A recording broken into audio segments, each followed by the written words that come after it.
Okay, so I wanted to do as quickly as possible a little discussion of um, the behavior that we're seeing in some of these rod-like systems. And as usual, my approach is with exponential fits and cumulants first. And this is going to be mostly about cumulants fits. Certainly no Laplace inversion here. Sometimes I think we've put the cart before the horse on that.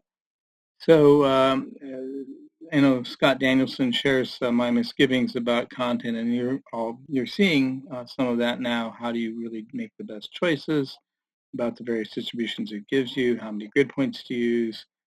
Where to start the distribution? Where to end the distribution?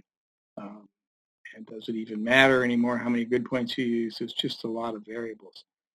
And, I've sort of adopted the opinion that maybe we can get as much out of looking out of trends and how decay rate depends on Q squared. This doesn't bear on zero angle or near zero angle, of course, because there's no dependence. It's your single angle.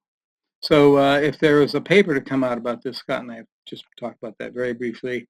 Originally, I thought, oh, we'll get one getting the most out of cumulants analysis, but now I think the central feature is doing it without the Laplace inversion. Maybe that's the title. Maybe it never comes out of the paper. Who knows? Mercifully, I have this little company now, and I can put things on a FAQ website there and quote unquote publish in that way. Okay, I want to start simple. Simple would be perfect particles. These ones that are shown here are from a paper that we did with the Dow people a zillion years ago. And the latex particles were made in Perfectia. This is a over aerial view of the Midland plant at Dow Chemical in Michigan. This is one of their smaller chemical plants. That's a small picture of it, but you can see it's a big place even though it's one of their smaller ones. And these guys make beautiful latex particles in collaboration with IBM for a chip packaging problem, packaging of computer chips. And we made the measurements by DLS, and this, since the particles were perfect, the DLS was perfect. These are done one angle at a time on a machine not too dissimilar from the Amenco, but it's a different machine. And as you see, linear decay rates versus Q-square plots. When you divide decay rate by Q squared, you get the apparent diffusion coefficient. Those have no dependence. So if it's linear in this way and has a zero intercept, then when you take y over x, you should have a flat line. Correlation coefficients should drop to zero. They should be 1 over here, basically, and drop to nearly 0 here, which is what you see. So this is what perfect simple particles would look like. Sometimes I think DLS would be best if that's all it ever measured. I will just, for the benefit of students, ask questions like, what's wrong with these plots? Answer, these red line here should have extended back to 0. The blue line should have extended back to 0 too. Equations on the graph, questionable whether that's a good idea or not, but if they're going to be there, they should be there with the plus and minus uncertainties. All of this is a way of saying that I did not have total control over the final output of this paper, which took ungodly long time to get cleared through Dow's process. And actually, it's not always important for them to publish anything at all, so we were glad that they finally did. It was fun working with them, though, and one of the things that the students should consider, maybe you're a graduate student, you go through your standard 3 to 5 years of graduate school, you get your PhD, now you're a postdoc, do that, decide you're going to go work for industry. When you arrive at Dow Chemical, you're their least experienced employee, okay? So Tom Cumulant knows how to make these particles. These are just gorgeous particles. They had gallons of them. We went back and asked if they would send us some so we would never have to buy latex again. Answer, we destroyed them all. So project with IBM was a bust. I don't know what happened, but we didn't get the particles. It's really sad. Okay, so let's make life more difficult, not as difficult as it really is, but we'll just change shape from spheres to rods. We'll imagine that they're monodispersed, I should say here, with the assumption, one assumption is monodispersed. Everything we see here is going to be monodispersed in this thought. Another one is that the diffusion of the rod in a direction sideways is a little slower, half as fast as diffusion along its axis. If the rod tumbles very many times as it translates along the q vector a distance 2 pi over q, if it does lots of rotations in that time, that won't be a problem because that'll sort of average out. And the rotation will not be coupled to the translation. If, however, the rod rotates very slowly, and they rotate much more slowly as they get longer, then it can spend a considerable amount of time in a particular orientation as it's moving in the direction Q, and that would lead to some coupling of translation and rotation. This also can happen if the rods start to entangle with each other, which they like to do a lot. I don't really like the word entanglement for rods, but you can imagine that because of their great length for a given mass, they hit each other rather easily. They overlap at pretty low concentrations. All these calculations are assuming there is no depolarization, so this is the case UV is equal to VV scattering. Okay, so with all that background, the usual term that you would have here is that associates with an exponential decay. This blue curve here shows you that term gets weaker and weaker with advancing Q times L. And we've seen that before. I've shown this plot before. And it appears in the paper for the cellulose, the brief report. There's a second exponential with a different decay rate, Q squared D trans plus 6 times the rotational diffusion coefficient. That becomes more and more important by scattering amplitude at high QL. And all this is saying is that when you go to high QL, it becomes possible for the instrument to see that the chain has flipped. Otherwise, it can't tell that. Okay, and this is the simplest possible theory for this. It goes back a long time, at least early 1970s, I guess. Anyway, so there are two, there are two decay rates. This should be a sum of two terms, one with the normal gamma versus Q squared with a zero intercept, just like it was a latex particle. The other has the same slope, Q squared translation, intercept 6 times rotational diffusion coefficient. One thing, this looks a lot like depolarized light scattering, but one thing that's interesting here is that this low Q becomes, at low Q, this whole region becomes hard to measure. So if you might see experimentally, it looks like a single exponential at these low Qs, and as you get up here, there might be a few points. Like if we were to actually put points on this plot, we'd be able to put one here. Oops, better not click. But we can put one here and here and here and here and here and here and here. We cannot put any here. You often put some up here. Okay, on that. We experimentally will find that those are there. So even though we may not be able to measure those two exponentials very well, the question remains, how do they contribute to the initial decay rate, or first cumulant? So the first cumulant is gamma bar. It's S naught times decay rate gamma naught plus S1 gamma 1, and there are higher terms. And I actually think we're supposed to normalize, divide this by sum of S naught plus S1. Okay, other things to consider is that the rotational diffusion coefficient goes down and its length goes down strongly. S1 becomes 0, Q's go to 0, okay. S1 gets small.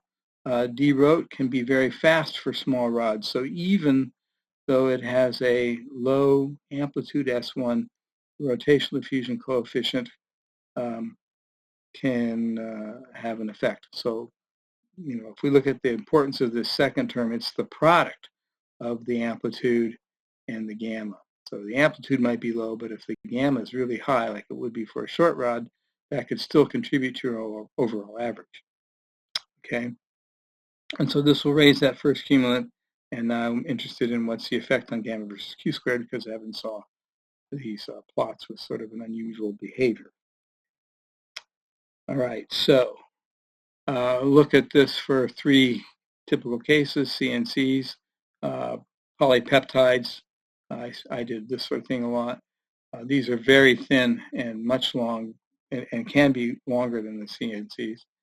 Gold nanorods that we are working on. Okay.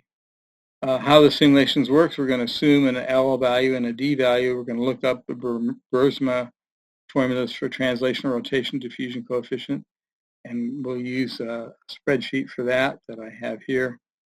And then we'll calculate this decay rate. We will normalize it. We'll plot versus Q squared. We'll assess that, what that trend looks like. We'll just see what that looks like. At this point, this is the first case, but I want to actually transition, if I can, and show you what these spreadsheets look like, at least this one. Well, I guess I better start with this one here, which I think Evan has and should be in the Dropbox. This calculates Kirkwood, Reisman, Berzma, and Tirado. It'd be nice to have the new calculations of Aragon added onto this. I bet you that's one of the best choices. And what you do to use this is you actually just put in a diameter, and then the lengths are here. This, if I change this diameter here to 25, you'll see that everything updates. Graphs there. It picks it up here. The lengths are set to be some of the systems that we have been studying. Okay, so that's all that's in there. It's a pretty rudimentary thing, and not really the best example of an Excel spreadsheet either. It's a little bit better on this guy here, and I think the professors will be happy if Excel sheets have this kind of detail. I find it really convenient to mark cells that should be left alone with a big red X. I guess you could lock the cell, but I usually do that. So for example, I can, green is something you can change. I put in 25, and I can change that, but I don't really want to monkey with this one because it's a formula, right? And the same goes for Kirkwood and Reisman. Unfortunately, I don't have an equation for this one. This one is actually set for Tirado value. That was one case I read, the Tirado value rather than the Berzma. I'm just getting that by typing it in from the other spreadsheet. Pretty crude stuff.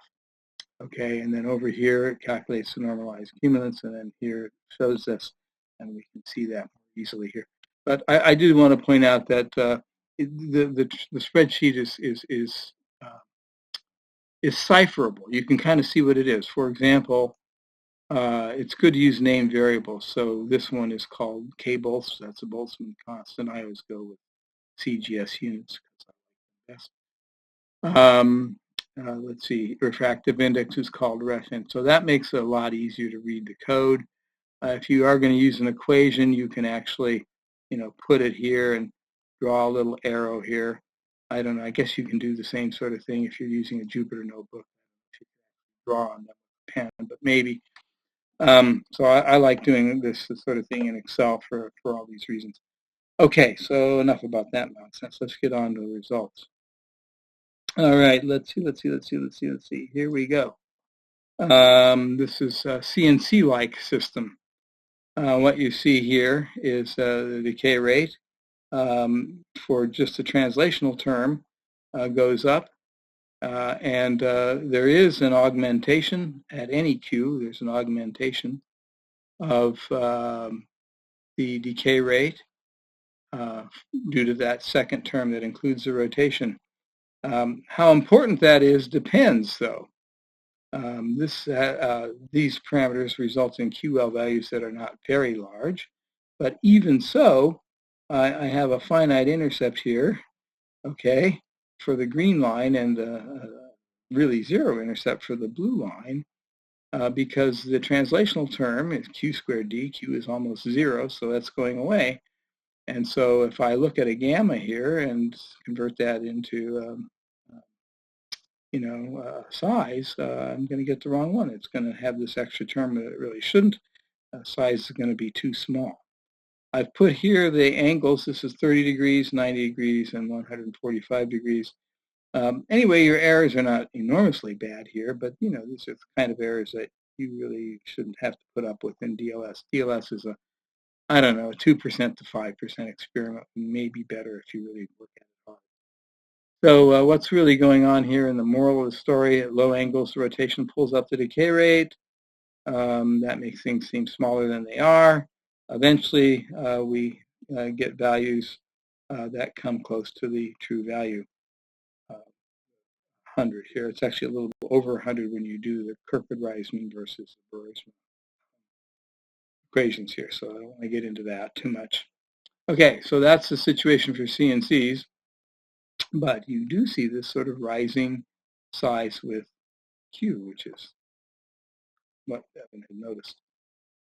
PBLG-like parameters, this is the kind of other much longer, twice as long and much thinner, about 10 times thinner rod. And this is the sort of thing that I've done a long time, and this is what we always saw. Basically, no real response, no real error here below, and above 30 degrees, nothing, and then kind of this rise. This is some sort of discontinuity in the calculation. I'm not going to worry about that. So again, in the measurable range, you see decay rates falling, lengths decreasing, sizes decreasing with Q squared, and that's what you'd expect. Okay, not like CNCs. Okay, what about gold particles? Oh, this is actual experiments before you do gold particles. The actual experiments on a rod-like polypeptide. It's done in two colors, blue and green. You see we get to higher Q squared values than we're getting normally here because of these red lasers, which are sort of unfortunate. They're awfully cheap and they pair nicely with the APD detectors. But otherwise, I really don't really like to have red lasers for these things. So you see this sort of rising D apparent, and that would be falling length. But you got to be careful here. Okay, one thing we're not calculating here, we're not calculating in what you've seen so far. We haven't calculated the PDI parameter, mu2 over gamma bar squared. For a rod, this was just the effect of the end over end tumbling contributing. I would expect this to actually rise a little bit. Okay, but it's not. It's not rising. And I think it's actually not entirely simple what it's doing. And so I actually think we will probably need to come back to this. We did actually study this paper, this part of it, polymer at length here, and what we finally concluded is that it's probably a rod.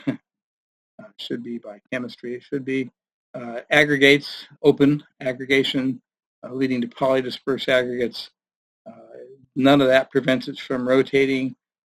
Rotating is sort of thing that could be picked up, so you could have sort of the trifecta of problems: rod shape, aggregation, and polydispersity, all in one system. We spent probably a couple $100,000 of government money figuring that out. So I guess the administration is right. It's waste, except for the fact that the students have gone to do neat things, which is really what universities are supposed to be for. Anyway, so if you did look at the content here, you would see sort of typical behavior for an aggregating system. So these are low decay rates, the gamma Q to the -2 behavior scales all the peaks, so they overlap. And you see at low angles that you have sort of big lumpy stuff here. In principle, you can back out the intensities of these things and get the radius of those aggregates from a sort of Guigné type analysis. We can do that. Okay, gold nanorods. Since we've been studying gold nanorods, here's the longer of the three, longest, I guess, of the three that we're looking at. I guess it's the longest, I don't know. Anyway, I hope I put in the right parameters. You can see that this thing is zipping around at, according to Boersma, 10,000 hertz. So that's going to be a 60,000 decay rate. When I go near to zero, Q squared times that D is going to be a pretty small thing. So I have that same effect, basically, that, you know, the average decay rate lifts and then kind of curves over here. So this behavior looks a little bit like the CNCs, and I think it was actually one of these systems where Evan saw this first, although maybe he saw it in one of the nano spheres. I don't really remember. Okay. The Kirkwood-Reisman value here is not coming too close to the specified length, although it did in these other systems here. We put in a length of 200 and we got a little pretty close to 200 out of our system. And similar there. Okay, what about a different gold nanorod? This is one of the short ones. Sort of a more dramatic change here, okay? And I think actually this is a mistake, actually. This is not as bad as it seems because the Boersma equation is just going freaking nuts here, okay? So Boersma's sort of really, I don't think anything, you know, axis ratio of 1.4, close enough, folks, that's a sphere. It's not even worth worrying about that is, or you maybe get one of those ellipsoid models and treat it with that. I don't know, it's crazy. So we can try it again with the Tirado type number, which is much more reasonable. Notice that the Kirkwood-Reisman value is actually more reasonable too. But now our value that we calculate back out for length is goofy. But again, we still have this sort of rising behavior. Well, that's what I wanted to show. I did want to look at something that was mentioned in yesterday's meeting about the second term that those gold guys saw. Evan showed a paper from the literature where there's this sort of whopping big Q-squared independent term and then followed by the usual stuff. We saw that a long time ago in a rod-like polyelectrolyte, which kind of interestingly is capable of some sort of, it's actually, these polymers are thought of as semiconducting type polymers. There's a possibility for electronic behavior in the transport in these materials. Like the gold nanorods, they're colored. There's all sorts of other things. Like the gold nanorods, they exist in an environment that is salty, and how much salt matters. And so let's just have a look. Oops. This is the polymer we were looking at, PBO. This was made by Dow Chemical. They inherited this kind of polymer from the U.S. Air Force, which was interested in coating stealth bombers in them. Part of the stealth technology is that the planes are made of this stuff, coated in that stuff. It absorbs radar. It's kind of interesting material. I have a couple grams of it. I'm very fortunate to have that even today. And it would be the sort of thing Dr. Kumar, if he was listening to this, would definitely recognize that. He spent a lot of time with these things. I don't know how we never managed to get money out of the Air Force, but he did. So in any case, what this thing does, this is a VV scattering with added salt. And there is this Q-squared independent regime very fast. And then there's the usual, you know, fixed law type progression. Highest, longest distances take the longest amount of time. So those guys, I think I'll switch to a laser pointer here. So those guys, that's the lowest angle, that's the highest angle. Everything here looks copacetic and normal. One thing to remember, this is G2.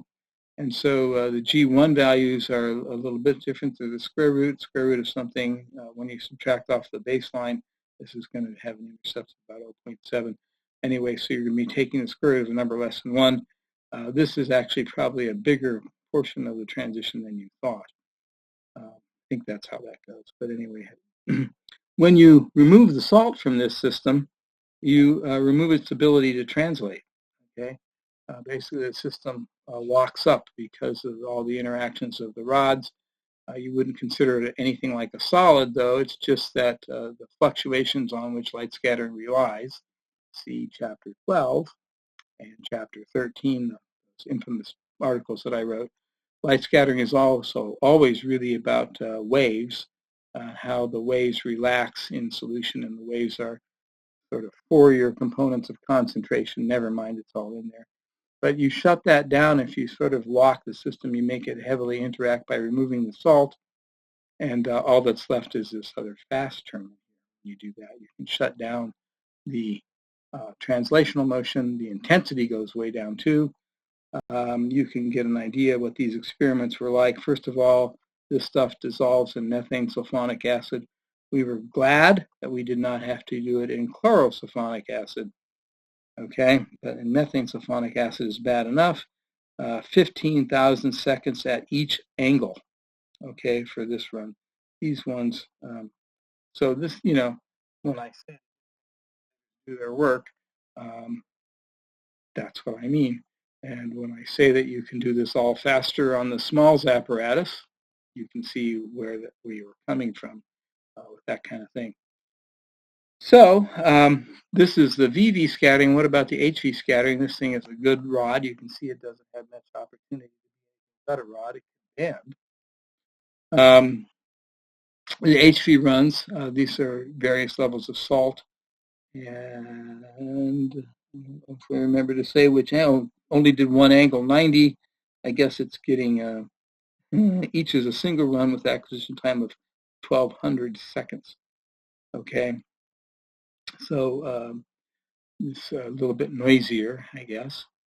And you see that there's this mode survives into the HV. So it's tempting to say that's having to do rotation, but it could also be doing deflexure of the molecule. There are choices. That's not possible for a gold nanorod to flex, but it's possible for this molecule. Another thing that you can consider is that the ions that are present can hop onto or off of the scattering element, and this changing its scattering ability as they do so. I guess you would still see that in the depolarized mode. It has nothing to do with translation of the overall chain. So I think that would be another way you could have these things. If there's a lesson to be learned from this, this is a reasonably serious study. It's not the most serious thing we ever did with light scattering, but it's, it was a fair amount of work. I guess I didn't point out that some of these are multiple runs, and multiple means like 300. Okay. If you're going to go after these gold nanoparticle details, we better do that on a real machine. Okay. We better seriously clean them up so there's no dust. There has to be an easy way to adjust the salt, and I'm glad that Victor and Evan are thinking about how to do that. We've done that in other systems, and it's a nice thing to do. Also, for the benefit of Jeff, I think easy ways to vary your added solvent would be worth considering. You could imagine them being able to dialyze in, get a nice clean sample, dialyze in some toluene.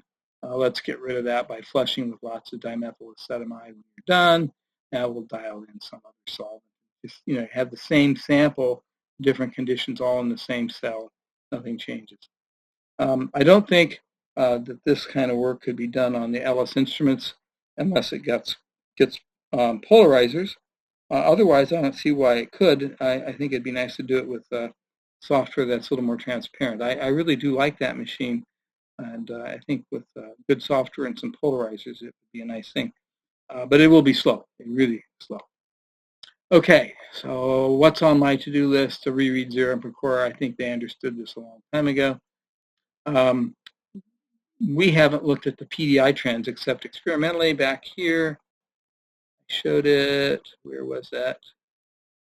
Too far, sorry. This thing. We should be able to calculate what that does and calculate the whole curves and determine it experimentally if we need to. But anyway, that sort of thing should be known if we're going to do this. All right. Yeah. One of the things that we haven't really talked too much about is getting the initial cumulant correctly in the first place. I'm not really sure how that's being done in the Alice Instruments software. There are two ways of doing it using the Smalls apparatus. One is to let the ALV do it, and the other way is to float a baseline and Excel solve it, and that it really is better and it matters.